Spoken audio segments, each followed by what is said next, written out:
Saudara-saudara kekasih Tuhan, marilah pada saat ini kita memasuki ibadah minggu. Minggu ini kita memasuki Minggu Paskah ketiga. Dalam ibadah ini, kita akan menghayati dan merayakan kasih Allah yang senantiasa Ia nyatakan demi keselamatan umatnya. Puncak karya keselamatannya telah Ia nyatakan dalam karya sengsara, kematian, dan kebangkitan Kristus. Pada masa kini, karya keselamatan itu terus dikerjakan dalam kuasa Roh Kudus yang menyertai gerejanya. Marilah kita merayakan karya keselamatan Allah ini dengan hati yang bersuka cita dan penuh pengharapan kepadanya. Untuk itu, marilah kita bangkit berdiri dan menyanyikan nyanyian dari kumpulan lagu ibadah kreatif nomor 64. Tuhan Yesus turun dari surga.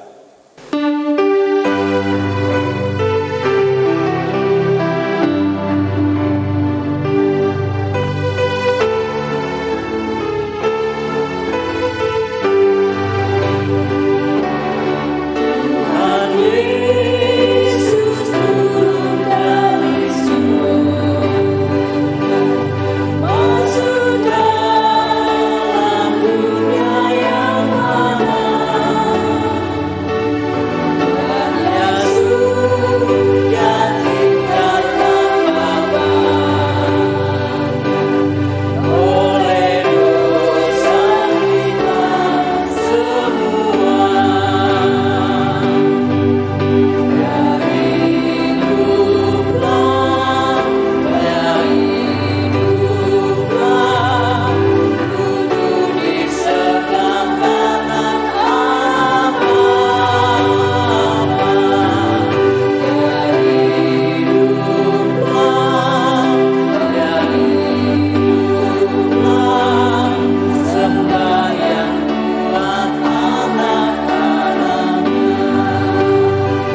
Marilah ibadah ini kita khususkan dengan pengakuan.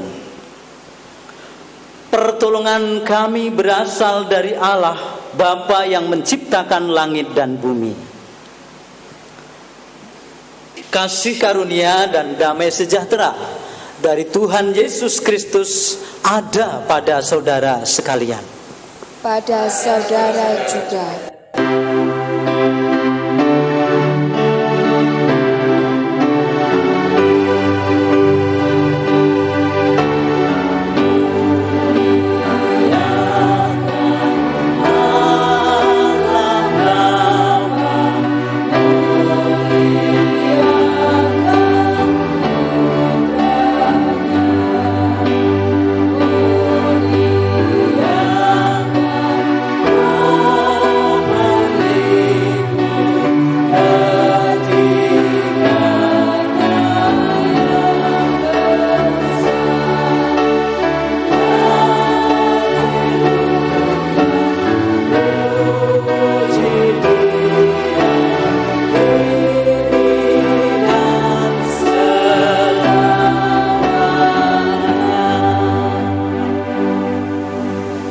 Jemaat, disilakan duduk.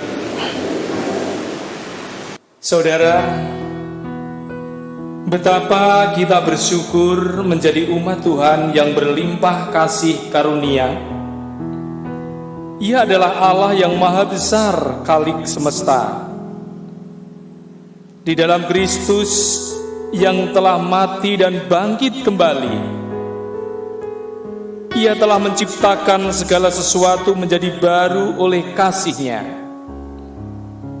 Untuk itu, marilah kita bersama segala makhluk memuliakan Tuhan yang telah memberikan fajar baru pengharapan, dengan menyanyikan nyanyian dari Nyanyikanlah Kidung Baru nomor 42, Fajar Menyingsing.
Saudara-saudaraku, marilah kita menerima sabda pembimbing dalam hidup kita selaku anak-anak Allah.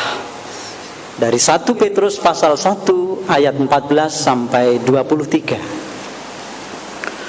Hiduplah sebagai anak-anak yang taat dan jangan turuti hawa nafsu yang menguasai kamu pada waktu kebodohanmu.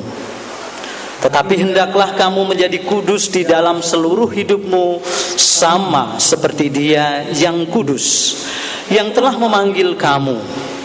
Sebab ada tertulis, kuduslah kamu sebab aku kudus.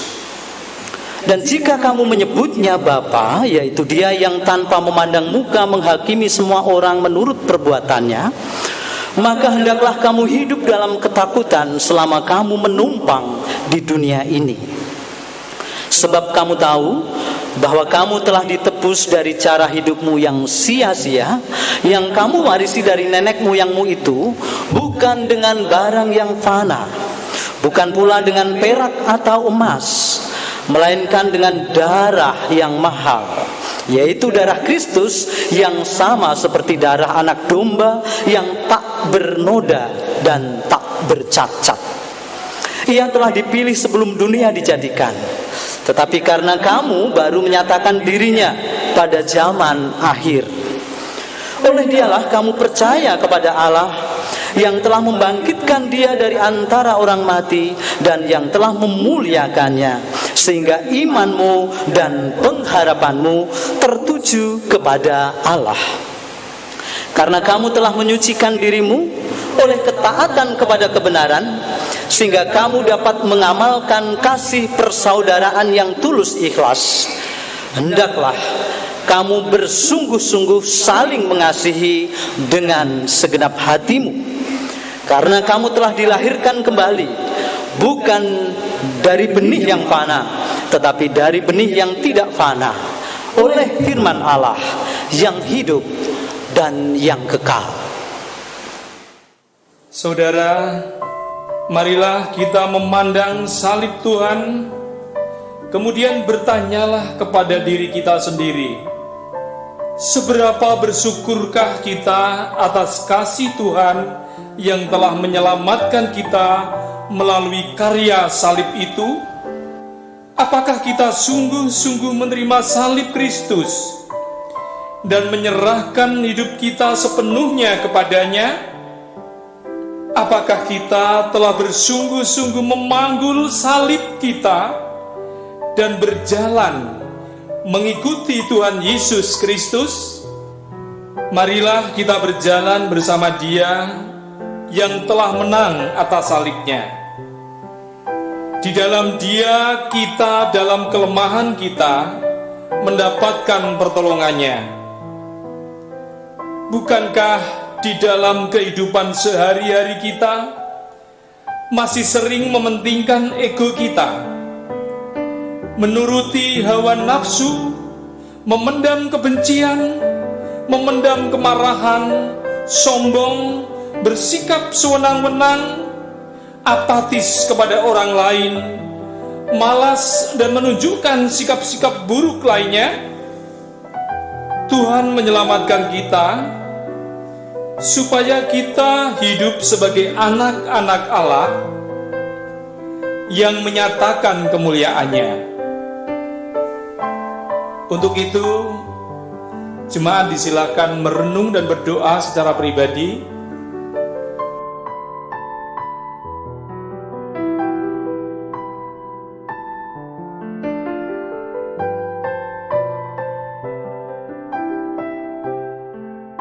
Kemudian mengakhirinya dengan menyanyikan pelengkap Kidung Jemaat nomor 46 ayat 1 dan 2 dari Kungkungan Duka Kelam.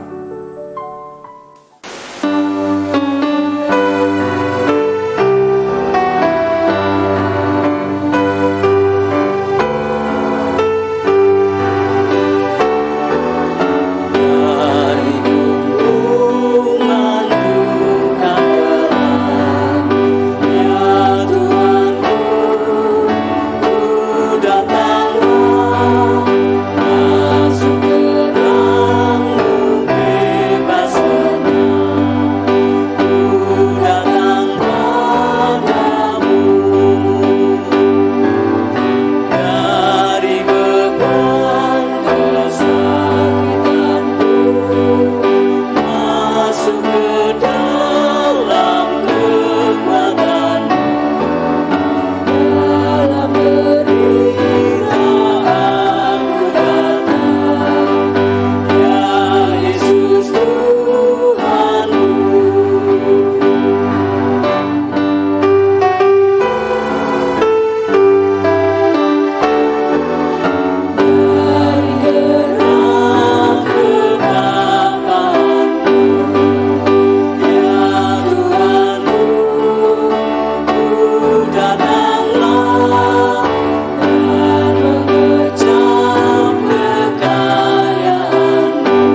Jemaat Tuhan, saya panggil bangkit berdiri dan kita menerima berita anugerah.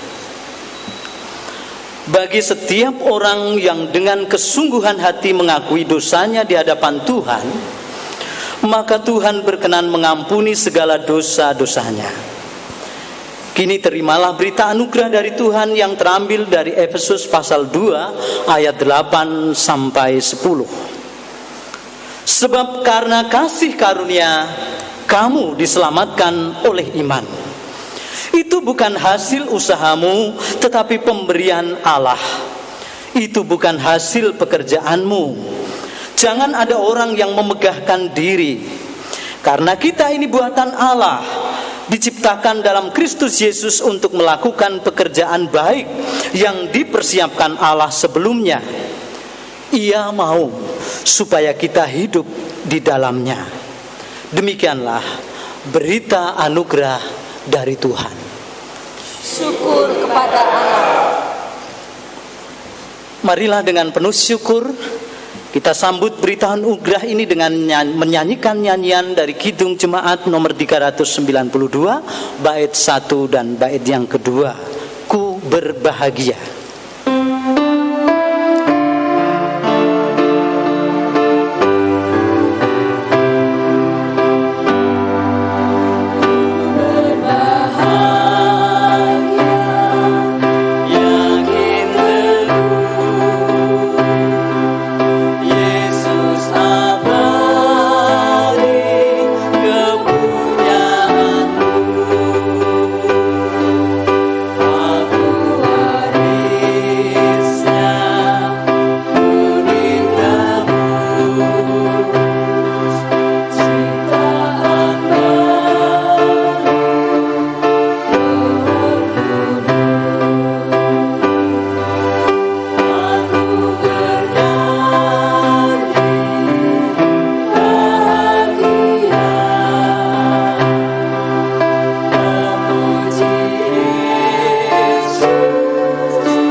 Saudara-saudara jemaat Tuhan, disilakan duduk kembali. Marilah kita menyatakan syukur kita pada Tuhan yang telah memberikan segala berkat-Nya. Persembahan kita dasari dengan perkataan dalam Mazmur 111 ayat 1 sampai 5. Haleluya! Aku mau bersyukur kepada Tuhan dengan segenap hati. Dalam lingkungan orang-orang benar dan dalam jemaah, besar perbuatan-perbuatan Tuhan, layak diselidiki oleh semua orang yang menyukainya. agung dan bersemarak pekerjaannya, dan keadilannya tetap untuk selamanya. Perbuatan-perbuatannya yang ajaib dijadikannya peringatan. Tuhan itu pengasih dan penyayang. Diberikannya rezeki kepada orang-orang yang takut akan Dia. Ia ingat untuk selama-lamanya akan perjanjiannya. Pengumpulan persembahan kita iringi dengan nyanyian dari pelengkap Kidung Jemaat 145 1-3.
Bersujud di hadirat-Mu, ku bawakan persembahanku, ku haturkan kepadamu Tuhan, kiranya Kau menerimanya.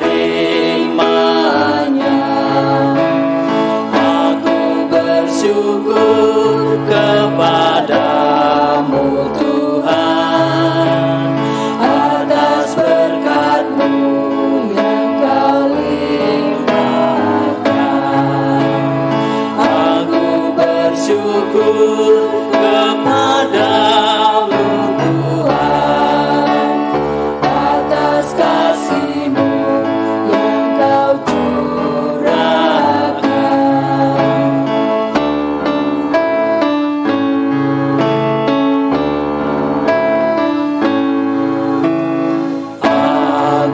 Serahkan hasil karyaku, harta, tenaga, serta waktu. Dari tangan-Mu jua asalnya, bagi kemuliaan-Mu Bapa. Sujud kepadamu Tuhan, atas berkat-Mu yang Kau limpahkan. Aku bersyukur kepadamu Tuhan, atas kasih-Mu yang Kau curahkan.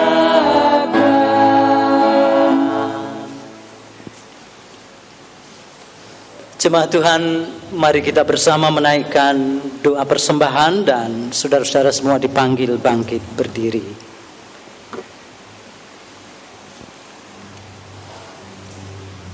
Bapa yang penuh kasih, sumber berkat dan pertolongan bagi kami. Dalam segala hal, kami tetap memenuhi panggilan-Mu yang kudus, memberikan hidup kami senantiasa menaikkan syukur, pujian, dan hormat serta kemuliaan hanya bagi Tuhan. Kami bersama-sama datang kembali kepadamu dengan membawa persembahan syukur kami pada hari ini. Tuhan, Engkau berkenan menerima serta menguduskannya. Kami percaya Engkau berkenan atas persembahan kehidupan kami, persembahan yang keluar dari hati yang penuh sukacita di dalam Tuhan, karena berkat-berkat dan penyertaan serta pemeliharaan Tuhan yang sempurna dalam hidup kami. Di dalam nama Tuhan Yesus Kristus, kami sudah berdoa dan mengucap syukur. Haleluya. Amin. Jemaat Tuhan, silakan duduk. Dan marilah kita memasuki pelayanan sabda.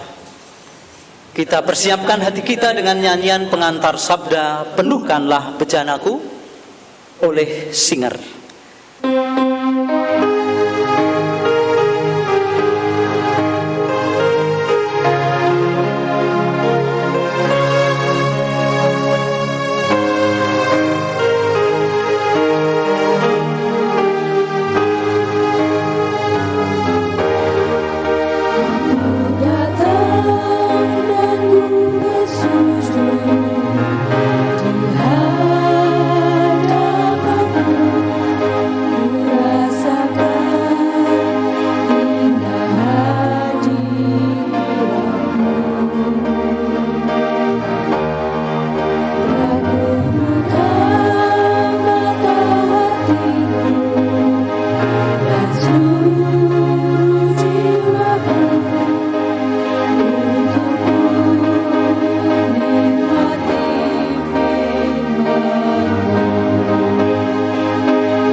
Marilah kita bersama-sama berdoa, menyiapkan hati kita, memohon pimpinan Roh Kudus. Bapa Surgawi,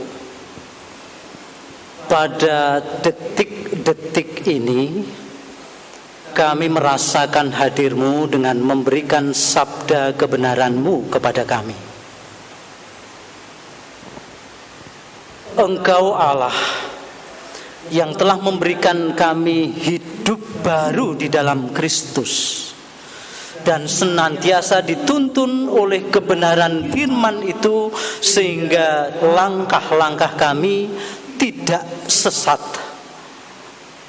Kami bersama-sama dibangun, dibentuk sesuai dengan firman Tuhan, supaya segala hal yang kami lakukan sungguh-sungguh berkenan kepadamu. Engkau yang sudah bangkit, ya Yesus Kristus, yang sesudah memohon kepada Bapa untuk Roh Kudus dicurahkan kepada kami.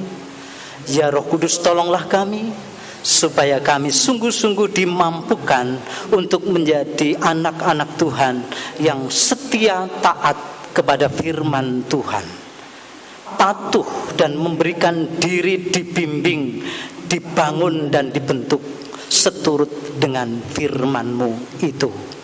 Di dalam nama Tuhan Yesus Kristus kami memohon. Amin.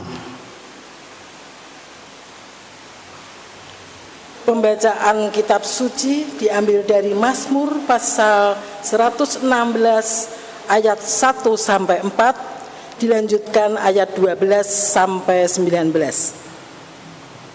Terluput dari belenggu maut. Aku mengasihi Tuhan sebab Ia mendengarkan suaraku dan permohonanku. Sebab Ia menyandengkan telinganya kepadaku, maka seumur hidupku aku akan berseru kepadanya. Tali-tali maut telah meliliti aku, dan kegentaran terhadap dunia orang mati menimpa aku. Aku mengalami kesesakan dan kedukaan. Tetapi aku menyerukan nama Tuhan. Ya Tuhan, luputkanlah kiranya aku. Bagaimana akan kubalas kepada Tuhan segala kebajikannya kepadaku?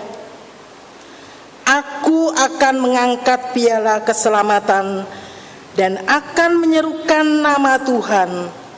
Akan membayar nasihatku kepada Tuhan di depan seluruh umatnya. Berharga di mata Tuhan kematian semua orang yang dikasihinya. Ya Tuhan, aku hambamu, anak dari hambamu perempuan. Engkau telah membuka ikatan-ikatanku. Aku akan mempersembahkan korban syukur kepadamu dan akan menyerukan nama Tuhan. Akan membayar nasihatku kepada Tuhan di depan seluruh umatnya. Di pelataran rumah Tuhan, di tengah-tengahmu, ya Yerusalem. Haleluya. Demikianlah sabda Tuhan. Syukur kepada Allah. Pembacaan kitab suci diambil dari Kisah Para Rasul 2 ayat 14, dilanjutkan ayat 36 sampai 41. Khotbah Petrus. Maka bangkitlah Petrus berdiri dengan ke-11 rasul itu, dan dengan suara nyaring ia berkata kepada mereka, "Hai kamu orang Yahudi, dan kamu semua yang tinggal di Yerusalem, ketahuilah dan camkanlah perkataan ini. Jadi seluruh kaum Israel harus tahu dengan pasti bahwa Allah telah membuat Yesus yang kamu salibkan itu menjadi Tuhan dan Kristus." Ketika mereka mendengar hal itu, hati mereka sangat terharu. Lalu mereka bertanya kepada Petrus dan rasul-rasul yang lain, "Apakah yang harus kami perbuat, saudara-saudara?" Jawab Petrus kepada mereka, "Bertobatlah dan hendaklah kamu masing-masing memberi dirimu dibaptis dalam nama Yesus Kristus untuk pengampunan dosamu. Maka kamu akan menerima karunia Roh Kudus. Sebab bagi kamulah janji itu, dan bagi anak-anakmu, dan bagi orang yang masih jauh, yaitu sebanyak yang akan dipanggil oleh Tuhan Allah kita."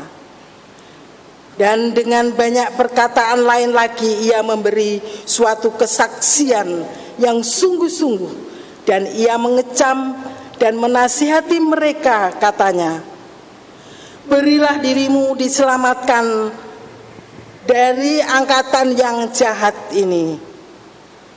Orang-orang yang menerima perkataannya itu memberi diri dibaptis, dan pada hari itu jumlah mereka bertambah kira-kira 3.000 jiwa.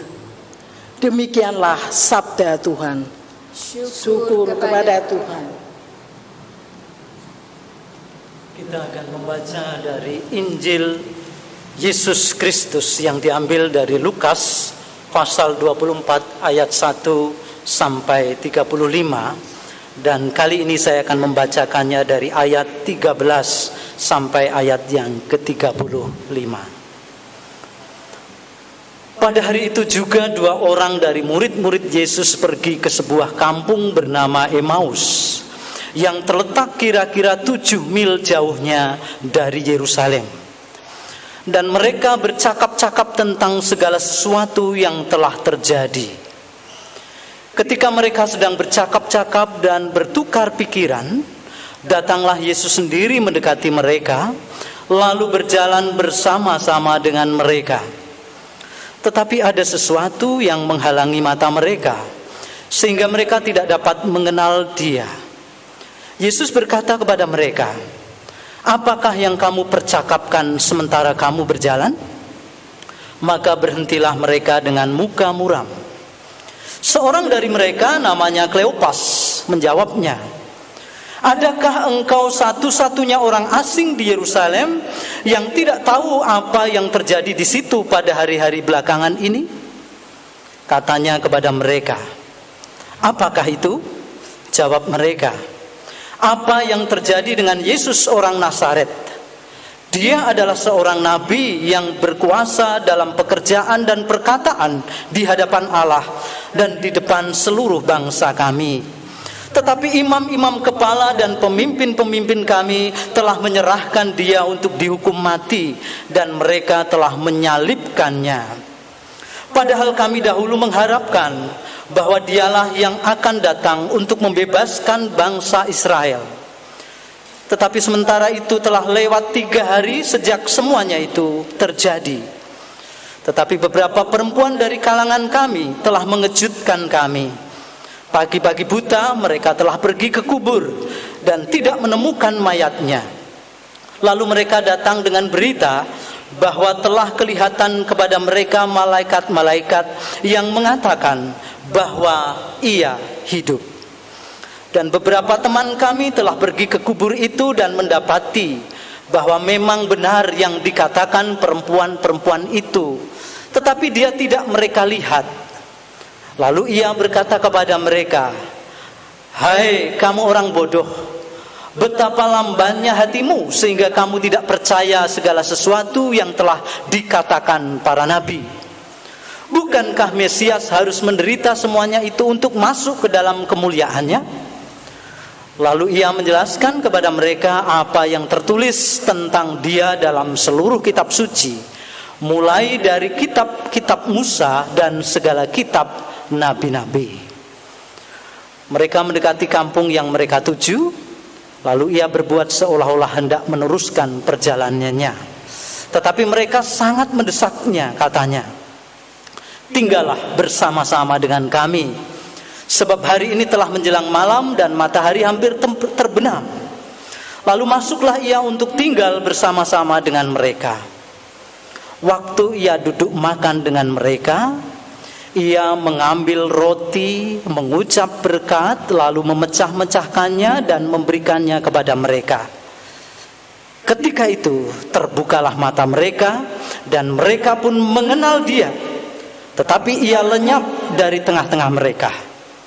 Kata mereka seorang kepada yang lain, 'Bukankah hati kita berkobar-kobar ketika ia berbicara dengan kita di tengah jalan dan ketika ia menerangkan kitab suci kepada kita?'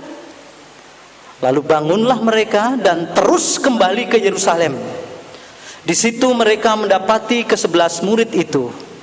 Mereka sedang berkumpul bersama-sama dengan teman-teman mereka. Kata mereka itu, 'Sesungguhnya Tuhan telah bangkit dan telah menampakkan diri kepada Simon.' Lalu kedua orang itu pun menceritakan apa yang terjadi di tengah jalan dan bagaimana mereka mengenal dia pada waktu ia memecah-mecahkan roti. Demikian Injil Yesus Kristus. Yang berbahagia ialah mereka yang mendengar sabda Tuhan dan memeliharanya. Haleluya.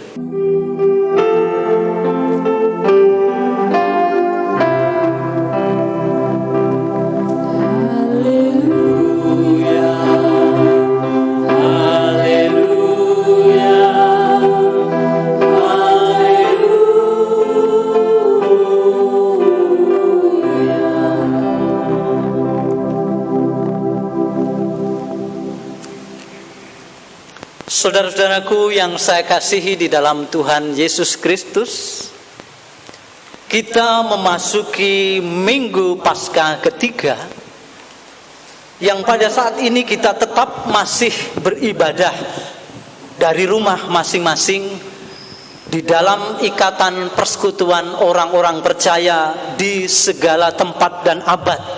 Namun pelaksanaannya di dalam keluarga-keluarga orang percaya.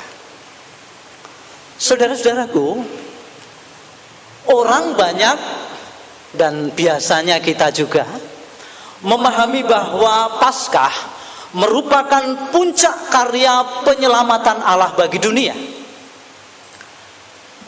Sebenarnya menurut kesaksian Alkitab, lebih-lebih Injil Lukas dan Kisah Para Rasul, demikian bagian yang sudah kita baca dan kita dengarkan bersama-sama ini tadi, menunjukkan bahwa karya penyelamatan itu bukan berpuncak hanya pada peristiwa kebangkitan Tuhan Yesus, tetapi Tuhan yang hidup itu terus bekerja menyatakan karya-karya agungnya, karya besar yang menyatakan Allah sungguh-sungguh menyatakan kemurahannya kepada manusia berdosa untuk menyelamatkan mereka melalui pekerjaan yang dilakukan oleh Roh Kudus, Roh Allah, Roh Tuhan Yesus yang menyertai orang-orang percaya.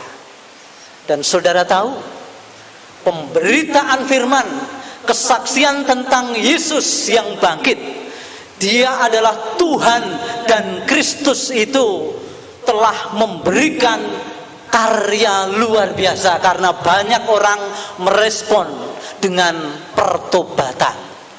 Mereka menyadari diri sebagai orang berdosa yang memerlukan pengampunan dosa, memerlukan keselamatan dari Allah, dan mereka memiliki hidup kekal.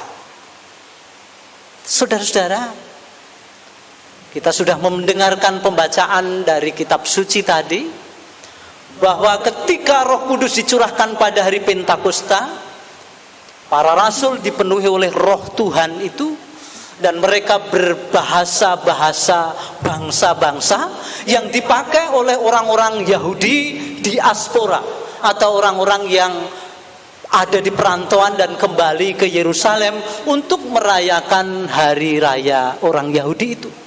Dan mereka mendengarkan kesaksian tentang Yesus Kristus dari para rasul yang memakai bahasa mereka masing-masing dari berbagai bangsa itu. Dan saudara, responnya memang tidak semua orang itu menjadi percaya.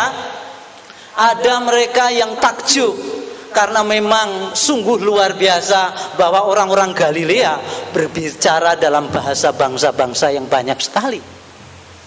Tetapi ada yang menyindir mereka dan mengatakan bahwa para rasul itu sedang mabuk oleh anggur. Nah, itulah kemudian Petrus bangkit berdiri bersama para rasul yang lain untuk menyampaikan khotbahnya.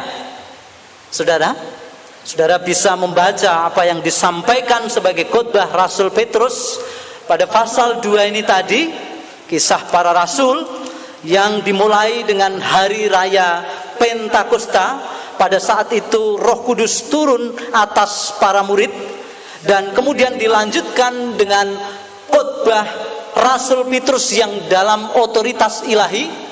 Orang yang telah dipenuhi oleh Roh Kudus itu menyampaikan kesaksiannya akan Yesus Kristus yang didengar oleh seluruh orang dari berbagai bangsa saat itu, dan mereka menjadi percaya. Pada hari itu juga orang-orang yang percaya bertambah menjadi kira-kira 3.000 jiwa. Ditambahkan dengan orang percaya baru kira-kira 3.000 jiwa. Artinya jumlah yang cukup besar. Itu berarti Tuhan Yesus bukan hanya mengerjakan karya penyelamatan dengan mati dan bangkit, tetapi Dia yang bangkit itu terus bekerja melalui Roh Kudusnya di dalam diri para murid. menyertai dan mengiringi para murid dan memberikan tanda-tanda pekerjaan Allah yang besar, yang bahkan belum dicapai ketika Tuhan Yesus melaksanakan karyanya di dunia. Saudara-saudara, apa inti khotbah Petrus itu tadi? Inti khotbah Petrus yakni supaya seluruh orang Israel mengerti, memahami, tahu dengan pasti bahwa Yesus yang sudah disalibkan dan kemudian Allah membangkitkannya dari antara orang mati, Dia adalah Tuhan dan Kristus. Tuhan sebutan bagi Allah. Dia yang memiliki otoritas penuh. Dia yang berkuasa atas segala sesuatu. Dia yang menguasai segala hal yang ada di surga dan di bumi.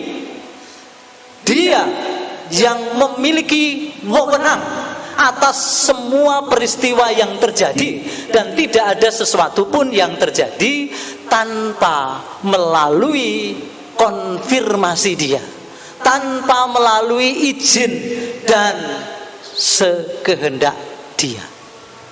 Itulah yang terjadi.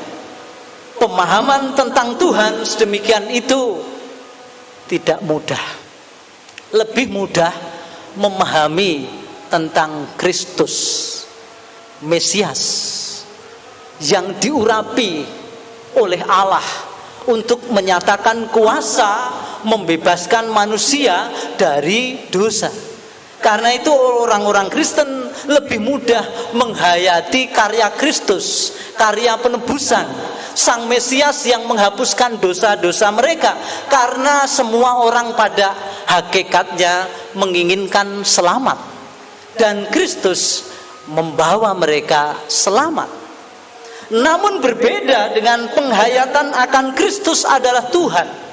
Itu pekerjaan yang tidak mudah. Karena dengan kita mengaku bahwa Yesus adalah Tuhan, berarti kita harus mau melepaskan semua hal yang selama ini kita pegang sebagai sesuatu yang berharga. Orang cenderung mempertahankan dirinya sebagai pihak yang menjadi pusat. Segala-galanya adalah untuk dirinya. Tetapi orang yang bertobat dan mengaku bahwa Yesus adalah Tuhan, orang seperti itu mau melepaskan segala-galanya. Apa yang utama di dalam dirinya dipandang sebagai sesuatu yang tidak berharga lagi, dan hanya Yesus yang terutama dalam hidupnya. Karena itulah saudara, kalau Petrus mengatakan kepada orang banyak waktu itu sebuah seruan, bertobatlah. Setelah orang-orang itu menyadari betapa mereka telah bodoh, melakukan segala sesuatu sewenang-wenang menurut keinginan dan kehendaknya sendiri terhadap Mesias itu. Walaupun dengan cara itu bukan berarti Allah menggagalkan. Allah dapat digagalkan rencananya oleh orang-orang dengan pekerjaan-pekerjaan yang dilakukan kepada Tuhan Yesus itu, atau tindakan yang sudah dilakukan terhadap Tuhan Yesus. Tidak. Tetapi Allah tetap meneguhkannya. Rencana keselamatan itu tetap dikerjakannya. Dan justru melalui kematian di salib, melalui kenyataan Kristus harus memasuki dunia orang mati, kuasa kematian dikalahkan karena Yesus tidak mati selamanya. Dia dibangkitkan pada hari yang ketiga. Saudara, kalau saat ini kita merayakan Kristus, sesungguhnya kita sudah mendengarkan pewartaan bahwa Kristus yang bangkit itu kemudian bukan hanya disaksikan oleh beberapa orang dari murid, tetapi banyak orang menyaksikan Yesus, dan pekerjaan-pekerjaan besar yang dilakukan Tuhan tetap terjadi, bahkan semakin hebat lagi.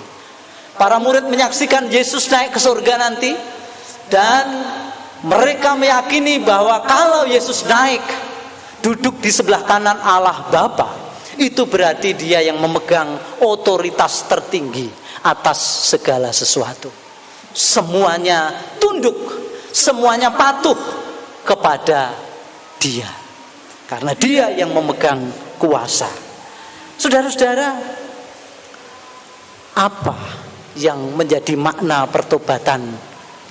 Kalau pertobatan adalah berbalik kepada atau berbalik pada kepatuhan kepada Allah.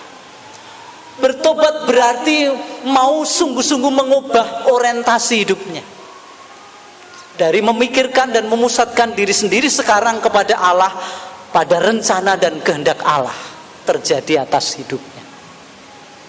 Dan itulah yang juga harus kita lakukan. Kita umat Allah sekarang ini, gereja perjanjian baru dan sampai sekarang ini, tetap dipanggil untuk menyatakan pertobatannya. Bukan hanya menyaksikan Kristus kepada semua orang supaya mereka bertobat, tetapi terlebih diri gereja itu sendiri, kita orang-orang yang mengaku sebagai pengikut Kristus itu sendiri harus bertobat. Bertobat dari apa? Ya, saudara-saudara, karena mengaku Yesus adalah Tuhan, itu berarti mau menyerahkan diri kepada Dia sepenuh-penuhnya dan kemudian patuh pada firman-Nya.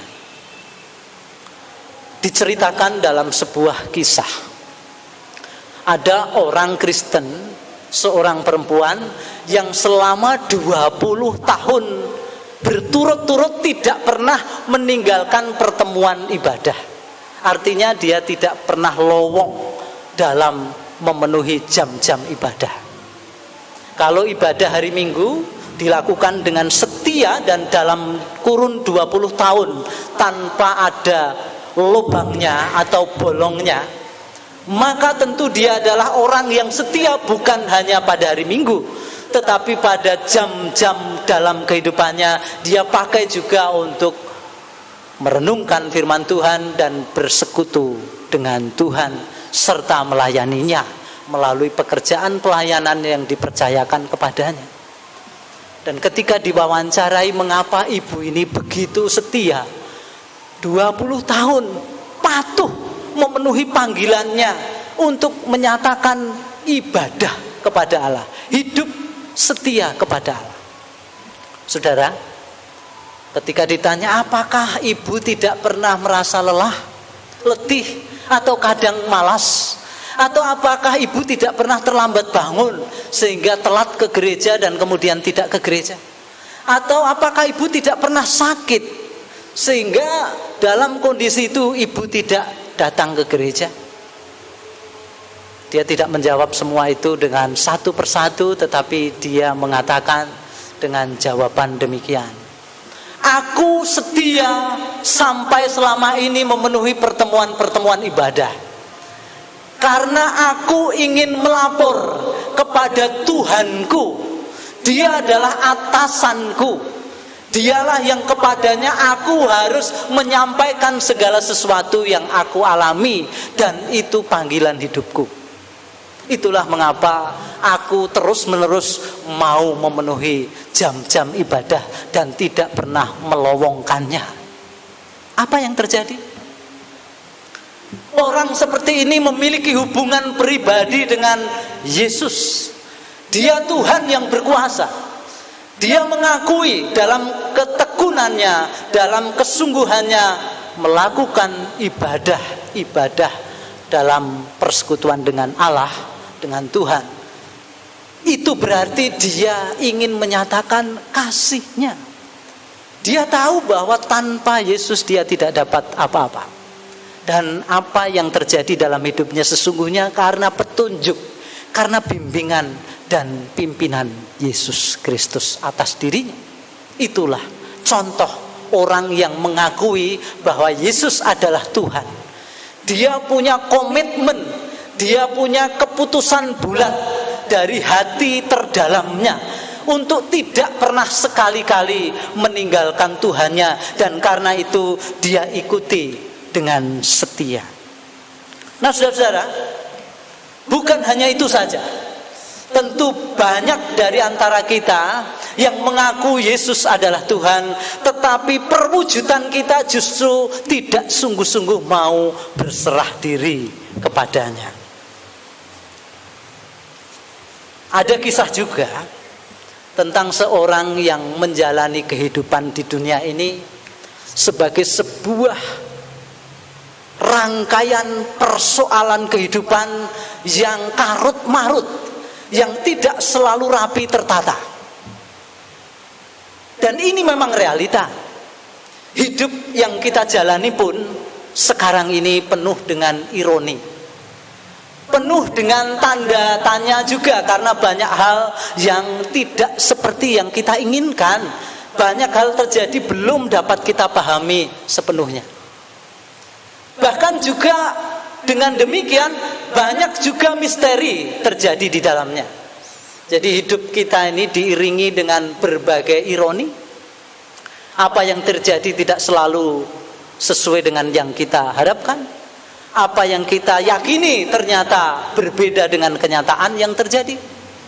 Tetapi juga banyak yang terjadi membuat kita gelap, tidak mengerti, lalu menjadikan hidup ini misteri.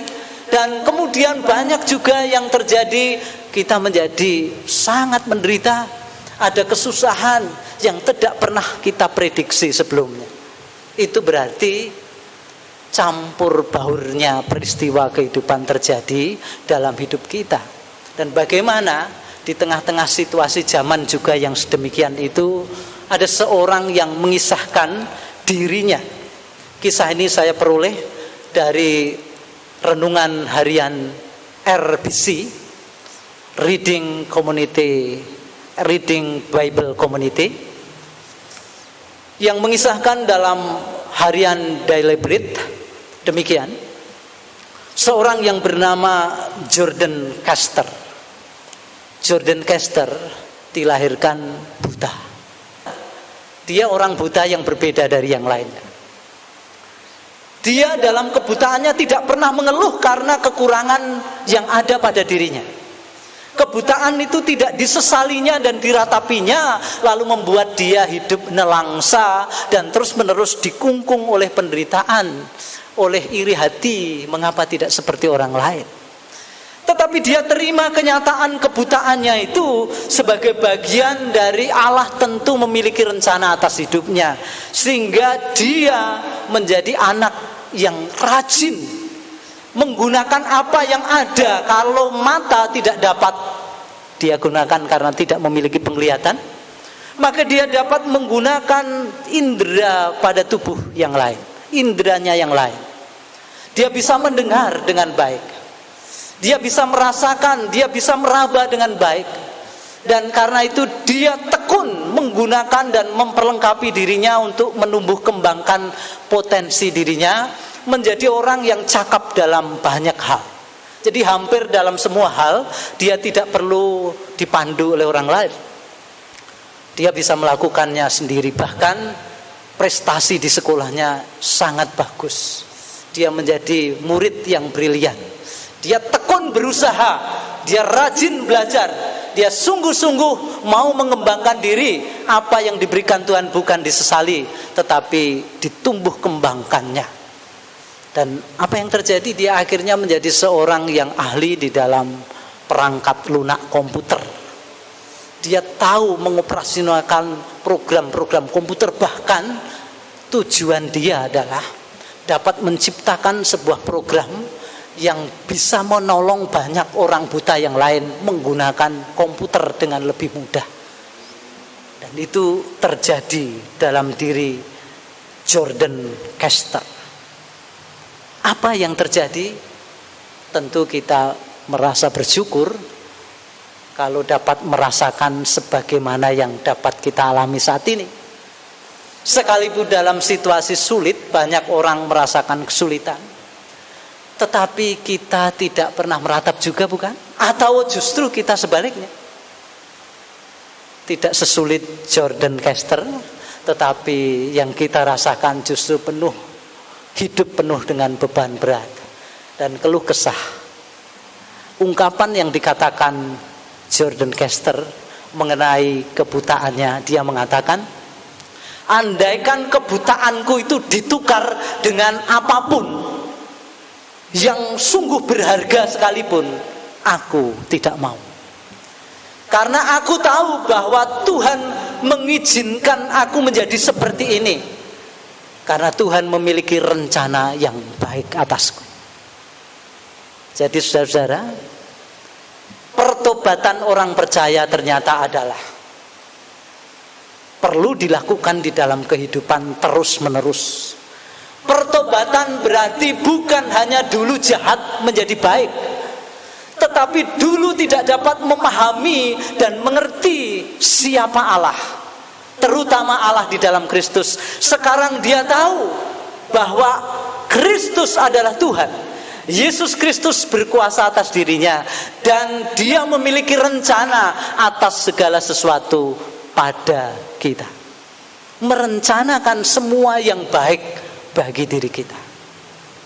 Pertobatan itu berarti menyangkut perubahan pola pikir, pembaruan budi kita yang dulu tidak sungguh-sungguh mau menyelami karya Allah dan menghargainya sebagai karya agung yang membuat kita dapat menikmati hidup sebagaimana adanya sebagai anak-anak Allah sekarang ini. Tetapi sering banyak orang tidak sampai ke situ. Karena itu mari, pertobatan ini bukan hanya kepada orang lain yang belum percaya menjadi percaya kepada Tuhan Yesus, tetapi kepada gereja terutama. Mari kita kembali pada jalan kepatuhan. Mari kita menjadi orang-orang yang patuh kepada otoritas Kristus Tuhan kita, yang memberikan segalanya kepada kita cukup, tidak berkekurangan. Kalau kita melihat mungkin kita berbeda dengan orang lain karena memang diciptakan unik, itu bukan hal yang diratapi. Orang-orang sederhana, orang-orang yang dengan keterbatasan dan bahkan kekurangan, ternyata diberi oleh Tuhan kelebihan-kelebihan, walaupun masih berupa potensi. Tetapi tugas kita bersama adalah mengembangkan semua potensi itu menjadi sebuah karya kesaksian akan Yesus Tuhan kita yang sudah bangkit dan menang atas kematian, yang menuntun dan menyertai kita untuk dapat bersaksi dalam segala situasi. Saya mau cerita tentang diri saya. Saya dahulu ragu ketika mau menerima panggilan menjadi pendeta, terutama setelah saya selesai pendidikan teologi. Saya berpikir bahwa pendeta itu orang yang malang, karena dia bergantung pada pemberian orang lain. Jadi kalau pendeta digaji itu saudara, saya memahami waktu itu orang yang hidup dari pemberian orang lain, orang yang bergantung pada belas kasih orang lain.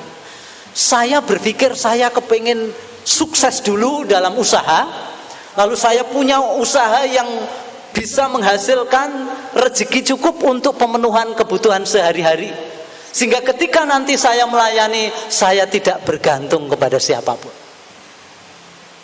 Tetapi itu membuahkan saya bukan semakin damai, semakin tenang. Semakin saya berusaha, tidak langsung pulang, tidak langsung menerima panggilan melayani di gereja. Saya tetap tinggal di Jogja selama kurang lebih 1 tahun untuk memperjuangkan harapan saya seperti itu. Ternyata tidak demikian. Tuhan mengajar saya menjadi hambanya orang-orang yang mau hidup sebagai pelayan-pelayan Allah. Hidupnya bergantung pada otoritas Allah. Dan itu ternyata bukan hanya pada jabatan khusus dalam gereja, bukan berlaku hanya pendeta, tetapi seluruh umat Tuhan adalah saksi-saksi Tuhan yang memiliki tugas perutusan masing-masing, dan mereka harus hidup bergantung kepada Allah. Melalui karya yang saudara lakukan masing-masing, Allah tetap bekerja di sana. Karena itu saudara, hidup yang kita jalani tidak selalu seperti yang kita ingini. Yang terjadi dalam peristiwa-peristiwa sehari-hari kita berbeda jauh dari apa yang kita harapkan. Tetapi lihatlah bahwa Allah memanggilmu untuk tetap dapat melakukan panggilan sebagai saksi atau perutusan sebagai saksinya. Tidak harus sukses dulu baru bisa berbagi, bisa memberi, bisa berpeduli, bukan, tetapi dalam segala hal. Bahkan ketika kita mengalami keringkihan dan kekurangan pun, kita semakin berendah hati. Karena itu saudara-saudara, panggilan bertobat yang adalah berbalik pada jalan kepatuhan, itu berarti mau menempatkan kembali Yesus sebagai Tuhan yang berkuasa atas dirimu, lalu memberikan diri mau dibimbing terus-menerus oleh Dia sampai Dia memenuhi kita, sampai hidup kita diperbarui, disempurnakan senantiasa menjadi seperti yang Kristus kehendaki, ciptaan Allah yang baru yang memuliakan Allah melalui seluruh karya dan perbuatan kita. Marilah yang demikian itu kita teruskan di dalam hidup kita, sehingga banyak orang yang melalui kehidupan kita sebagai saksi-saksi Tuhan, mereka pun mau bertobat. Hidup kita, baik pribadi-pribadi, keluarga-keluarga maupun masyarakat, menjadi panggilan bagi semua orang.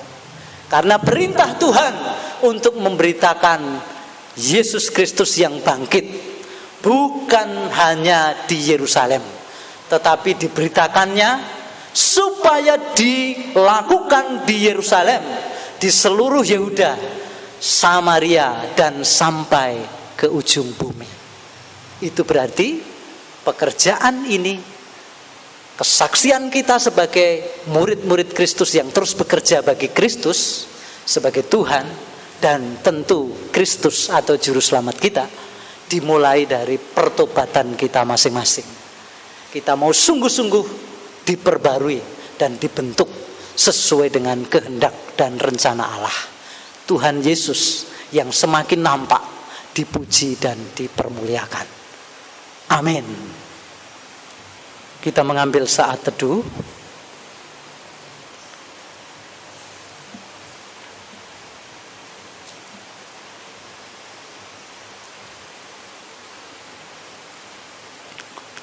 Jemaat Tuhan, silakan bangkit berdiri.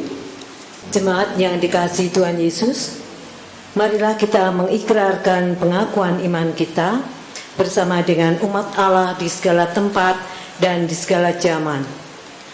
Pengakuan iman rasuli. 1. Aku percaya kepada Allah Bapa yang Maha Kuasa, Khalik langit dan bumi. 2. Dan kepada Yesus Kristus, anaknya yang tunggal, Tuhan kita. 3. Yang dikandung dari Roh Kudus, lahir dari anak darah Maria. 4. Yang menderita di bawah pemerintahan Pontius Pilatus, disalibkan, mati dan dikuburkan, turun ke dalam kerajaan maut. 5. Pada hari yang ketiga bangkit pula dari antara orang mati.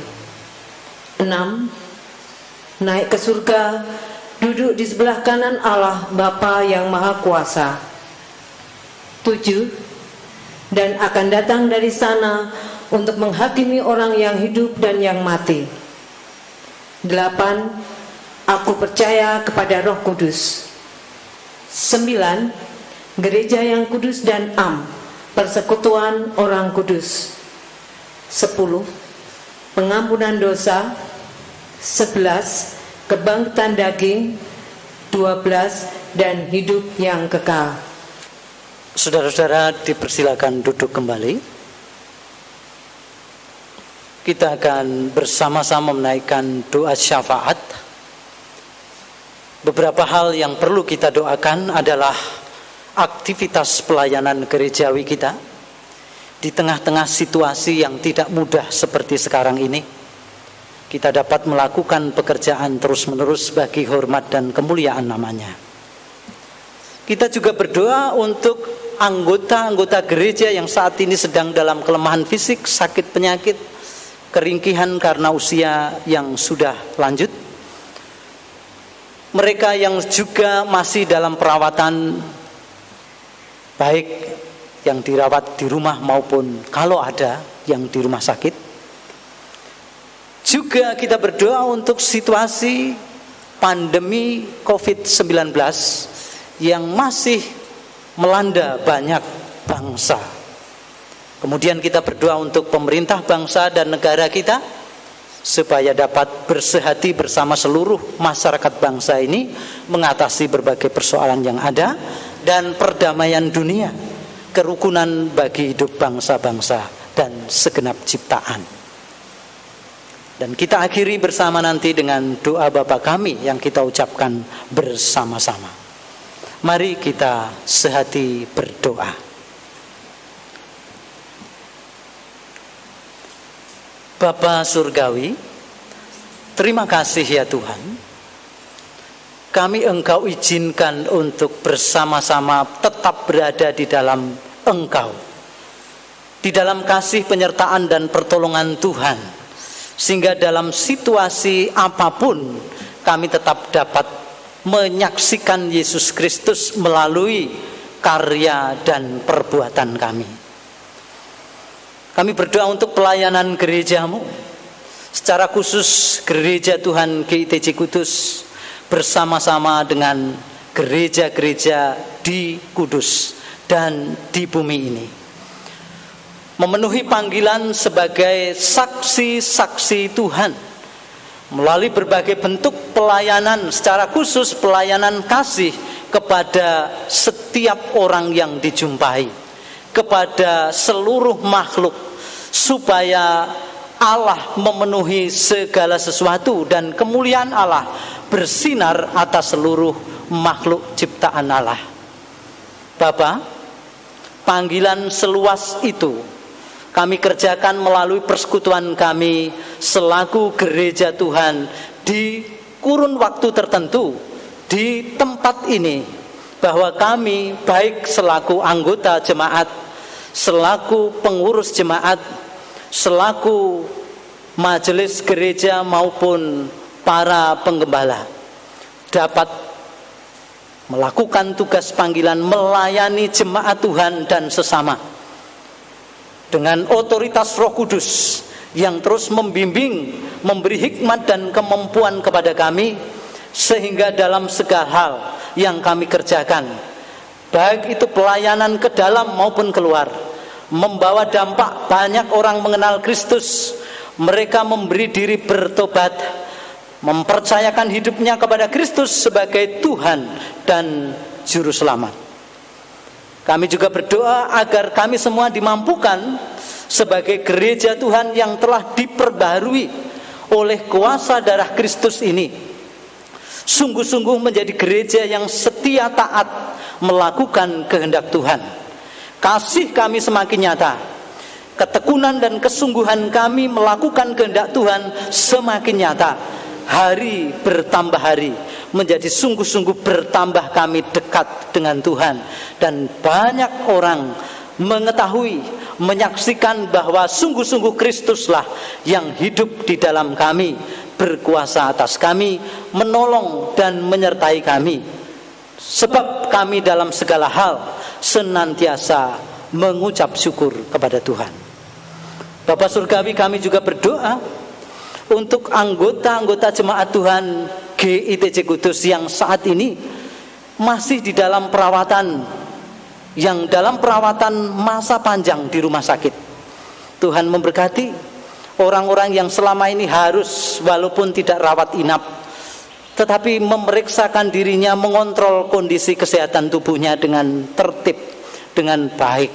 Dan Tuhan beri cukup kesehatan tubuhnya untuk dapat dipakai melayani Tuhan, melakukan semua yang perlu, dan bersukacita atas kekuatan, kesehatan, dan kesentosaan tubuh pemberian Tuhan. Kami juga berdoa untuk mereka yang saat ini sudah tua dan memiliki kekuatan tubuh yang semakin surut. Tuhan tolonglah hati mereka berkobar-kobar dengan sukacita dan syukur, berlimpah-limpah kasih dan kemurahan Tuhan atas orang-orang yang sudah lanjut usia. Tuhan pelihara kami semua sampai pada masa memutih rambut kami, seperti janji Tuhan kepada orang-orang percaya bahwa Tuhan sekalipun tidak akan meninggalkan mereka, sesaat pun tidak akan meninggalkan mereka. tetapi akan menyertainya dan penyertaan Tuhan sampai selama-lamanya. Kami juga mohon agar kami generasi muda dimampukan untuk terus memberikan pelayanan kepada orang-orang tua kami dengan penuh kesetiaan dan kesabaran, dengan sukacita, sebab anugerah dari Tuhan mencukupkan kami semua untuk dapat melakukan semua yang baik, yang berkenan kepada Tuhan. Bapak Surgawi, kami juga bersama-sama berdoa untuk situasi masyarakat bangsa dan masyarakat penduduk bumi, secara khusus masih dalam pandemi COVID-19.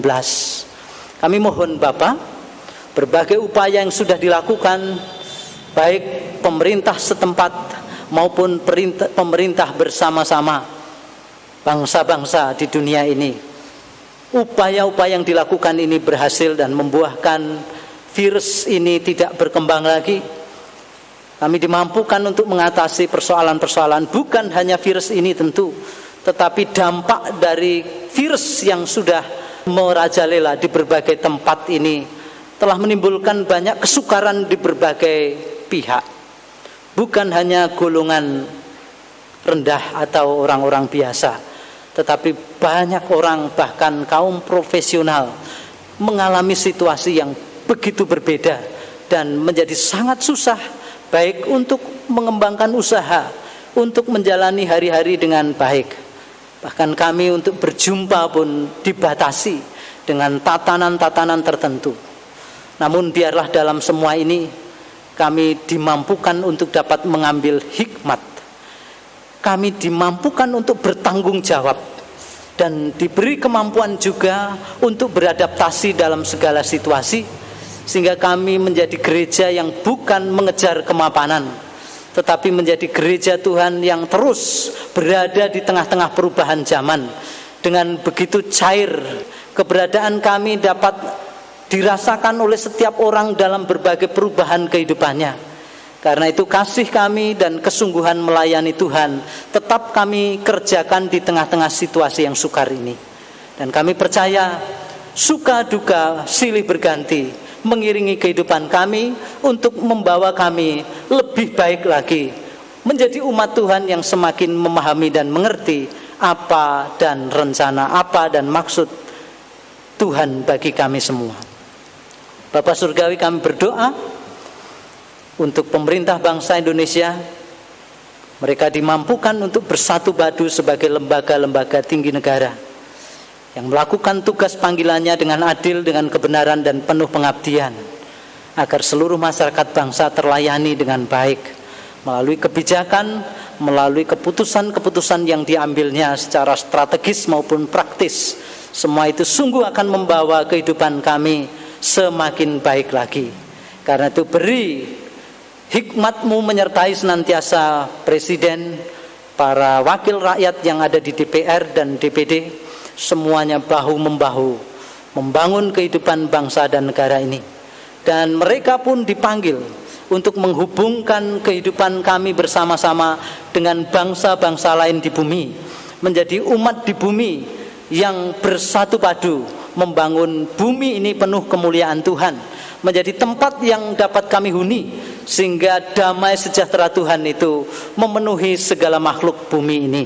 Kami dapat diam dan berdamai dengan setiap makhluk dan setiap keadaan. Kami dapat menikmati Tuhan menyertai hidup kami sekarang sampai selama-lamanya. Demikianlah indahnya ketika Tuhan Yesus yang adalah Tuhan dan Mesias itu berkuasa memerintah atas kehidupan kami.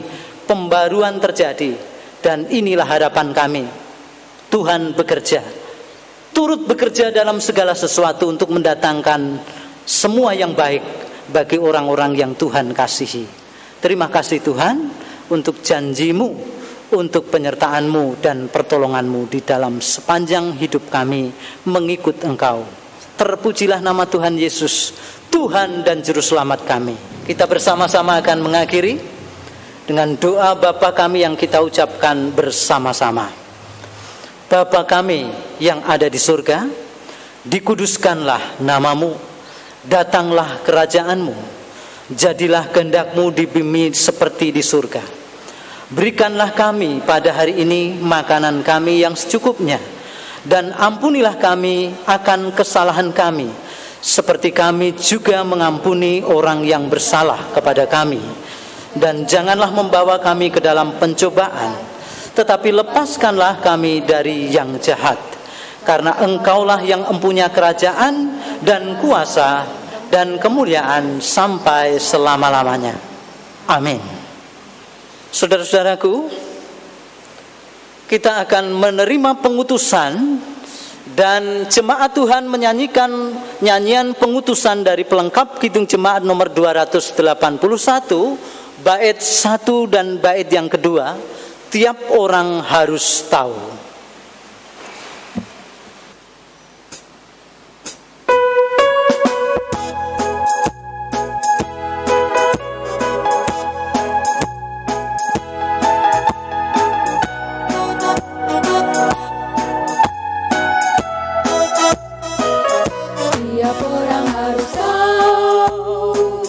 Tiap orang harus tahu, tiap orang harus tahu siapa Yesus.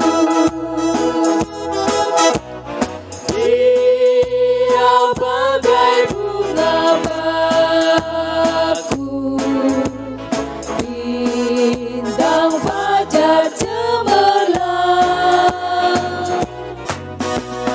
yang terindah tak bertara. Tiap orang harus tahu.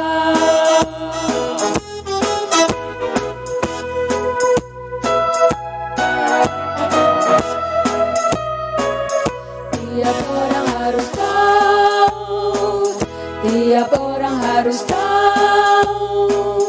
Tiap orang harus tahu siapa Yesus. Dia penyembuh ragaku, juru selamat jiwaku. Dia membaptiskan aku dengan api Roh Kudus.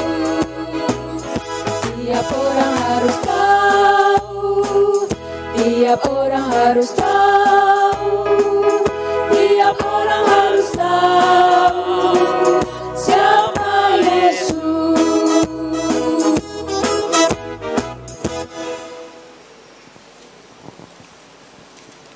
Saudara, arahkanlah hatimu kepada Tuhan dan nyatakan buah pertobatanmu. Kami mengarahkan hati kami kepada Tuhan dan melayani sesama. Pulanglah dalam damai sejahteranya. Syukur kepada Allah, Terpujilah Tuhan. kini dan selamanya. Jemaat Tuhan, silakan bangkit berdiri. Kita menerima berkat Tuhan. Tuhan memberkati engkau dan melindungi engkau. Tuhan menyinari engkau dengan wajah-Nya dan memberi engkau kasih karunia. Tuhan menghadapkan wajah-Nya kepadamu dan memberi engkau damai sejahtera. Amin.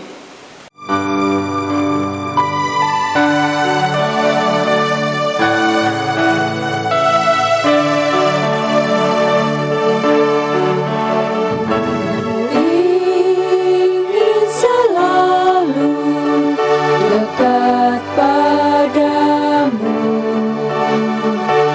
mengiring Tuhan tiada temu.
Saudara disilahkan hening sejenak dan duduk kembali.